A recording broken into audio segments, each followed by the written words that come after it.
Assalamualaikum warahmatullahi wabarakatuh. Perkenalkan, saya Fadli Maulana Al-Farzi dengan nomor induk mahasiswa 2288201076 kelas 6C Program Studi Pendidikan Bahasa dan Sastra Indonesia, Kampus Universitas Darul Ma'arif Indramayu.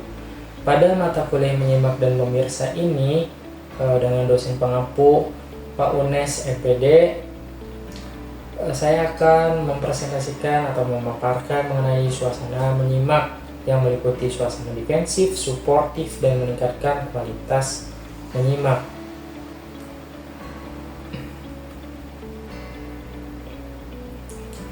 Jadi ada 3 pokok pembahasan mengenai suasana menyimak ini. Pertama, suasana defensif, kedua, suasana suportif, ketiga, saran praktis meningkatkan kualitas menyimak. Nah, sebelum masuk ke materi inti, perlu kita ingat kembali bahwa menyimak adalah keterampilan berbahasa yang aktif dan kompleks. Maksudnya apa? Jadi di dalam kegiatan menyimak terdapat proses mendengarkan secara aktif untuk memahami, menginterpretasikan, mengevaluasi pesan atau informasi yang disampaikan oleh pembicara. Kemudian suasana komunikasi dalam menyimak itu tentunya sangat mempengaruhi efektivitas menyimak. Menurut Tarigan dan Mohsin, itu ada 2 jenis suasana utama dalam komunikasi. Pertama, suasana defensif, kedua, suasana suportif. Jadi suasana yang defensif itu menghambat aktivitas menyimak. Kemudian suasana yang suportif itu meningkatkan keterbukaan dan pemahaman kepada pendengar. Nah, lengkapnya kita bahas sekarang. Suasana defensif maksudnya itu situasi komunikasi di mana pendengar cenderung bersikap bertahan terhadap pesan yang disampaikan. Jadi ketika pembicara menyampaikan informasi atau pesan, mungkin ada tuturan yang membuat pendengar itu merasa terancam, tidak nyaman. Jadi lebih memilih untuk menahan responnya atau tidak memberikan respon terhadap apa yang dibicarakan, yang diinformasikan oleh pembicara. Nah, suasana defensif ini terjadi ketika merasa terancam nih pembicaranya atau pendengarnya. Ketika merasa terancam, tidak dihargai atau dikritik, jadi pendengar atau audiens itu lebih menahan diri untuk tidak merespon biasanya. Karakteristiknya itu ada evaluatif, maksudnya menghakimi pembicara, bukan fokus pada pesan yang disampaikan oleh pembicara. Siapa yang menghakimi? Ya pendengar tadi, audiens. Jadi apa yang disampaikan oleh pembicara itu direspon dengan cara dihakimi. Jadi pendapat dari pendengar itu mereka anggap benar, tapi bukan itu sebenarnya yang dimaksud oleh pembicara. Jadi bukan fokus pada pesan dan informasi itu menanggapinya tuh. Kemudian kontrol, yaitu pendengar merasa dimanipulasi atau ditekan. Nah, selanjutnya strategis. Strategis itu ada maksud tersembunyi dalam komunikasi. Jadi pembicara itu tidak melakukan atau menyampaikan pesan dan informasinya secara langsung, maksudnya secara tersirat yang disampaikannya. Kemudian netralitas, maksudnya apa? Tidak menunjukkan kepedulian atau empati. Jadi pembicara itu tidak peduli dengan apa yang dialami, apa yang dirasakan, apa yang suasana komunikasi tersebut terjadi kepada pendengar, sehingga proses menyimak yang dialami pendengar atau audiens itu tidak berjalan baik, itu tidak efektif. Jadi apa pesan dan informasinya tidak tersampaikan dengan tepat. Kemudian karakteristik superioritas. Di sini tuh maksudnya salah satu pihak merasa lebih tinggi. Misal pembicara itu dengan bahasa-bahasa atau tuturan-tuturan yang merendahkan pendengar atau audiensnya, sehingga pendengar itu lebih menahan dirinya. Kemudian kekakuan, maksudnya apa? Kekakuan itu sulit menerima sudut pandang yang lain. Jadi ketika pembicara menyampaikan pesan atau informasi, itu tidak menerima atau tidak memandang sudut pandang orang lain lah. Egois, bisa dibilang seperti itu. Nah, makanya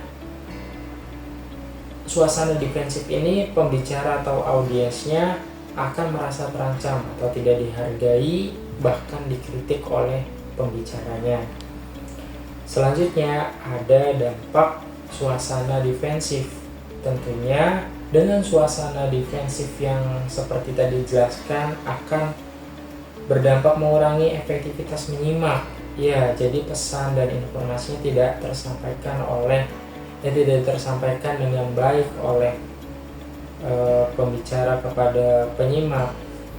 Kemudian membuat komunikasi menjadi tidak nyaman. Ya, tadi salah satu karakteristiknya superioritas. Jadi dalam superioritas itu mungkin ada bahasa yang meninggikan pembicaranya atau merendahkan pendengarnya. Kemudian dapat menimbulkan kesalahpahaman dan konflik. Ya, meningkatkan konflik interpersonal. Jadi antar pembicara dan pendengar itu terdapat konflik nantinya karena satu, pendengar merasa tidak nyaman, merasa diacuhkan, dikritik oleh pembicara, sehingga ada ketersinggungan, ada emosional yang tersampaikan dari keduanya gitu. Kemudian yang kedua itu ada suasana suportif. Maksudnya suasana suportif terjadi ketika komunikasi berlangsung dengan terbuka, jujur, dan penuh empati, sehingga memudahkan pendengar untuk menerima dan memahami pesan atau informasi yang disampaikan oleh pembicara. Ya, jelas dalam suasana ini pendengar merasa nyaman, merasa tidak tertekan, merasa dihargai. Jadi pendengar itu secara aktif akan menyimak dengan baik gitu. Ciri-ciri dari suasana suportif ini, pertama deskriptif, maksudnya menyampaikan pendapat tanpa menyerang atau menghakimi. Kemudian orientasi, jadi penuturnya itu men-spill atau mengorientasikan dahulu mengenai informasi, terus pesan yang akan disampaikan. Ya, ada orientasinya lah, seperti pembelajaran gitu. Nah, sehingga pendengar itu lebih menyiapkan, misal ada masalah itu lebih menyiapkan, lebih memikirkan solusinya akan seperti apa gitu atau bagaimana. Kemudian spontanitas, maksudnya komunikasi bersifat jujur dan tidak dibuat-buat, jadi apa adanya gitu. Informasi atau pesan yang disampaikan ya tidak bertele-tele, tidak dilebih-lebihkan gitu. Selanjutnya ada empati. Maksudnya apa? Jadi pembicaranya itu berusaha memahami sudut pandang dari pendengar atau audiensnya. Jadi pembicara itu menyampaikan pesan dan informasinya itu dengan cara melihat bagaimana mereka memandang sesuatu gitu. Mereka tuh maksudnya pendengar atau audiensnya. Kemudian ada kesetaraan, tidak merasa lebih tinggi. Kesetaraan itu tidak merasa lebih tinggi atau lebih rendah dari lawan bicaranya. Jadi posisi pembicara dan pendengar itu sama. Jadi pembicara itu tidak menghina pendengar. Kemudian ada profesionalisme, yaitu mau menerima gagasan baru dan menyesuaikan diri. Jadi pembicara itu dikritisi, dievaluasi oleh pendengar sehingga pembicara itu mau menerima gagasan baru yang intinya sih intinya untuk kebaikan bersama gitu. Ini menurut Tarigan dan Muhsin. Nah, manfaatnya apa saja? Manfaat suasana suportif itu meningkatkan keterbukaan dalam komunikasi, membantu pemahaman pesan dengan lebih baik, mengurangi konflik interpersonal, mendorong partisipasi aktif. Jadi pendengar atau audiens itu lebih termotivasi, tanpa disuruh pun mereka akan menyimak apa yang disampaikan, apa pesan apa dan informasi apa yang penting dari pembicara itu dengan sendirinya tanpa disuruh.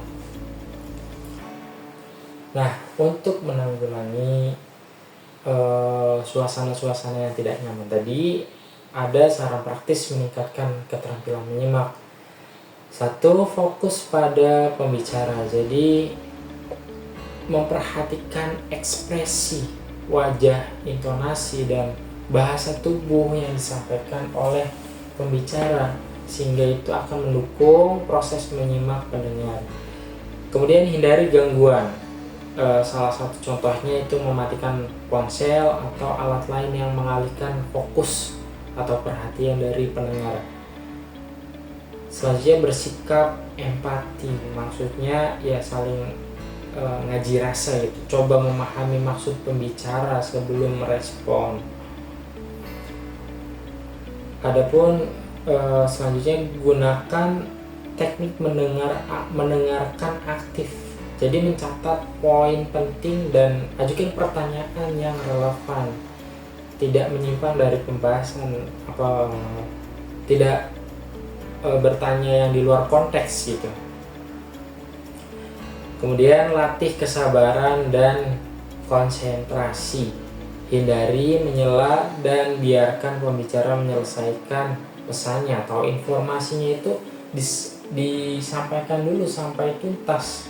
Jangan ketika pembahasannya itu belum selesai dibicarakan oleh atau disampaikan oleh pembicara, pendengar sudah memotong itu, sudah ingin bertanya. Nanti di situ akan terjadi kegaduhan.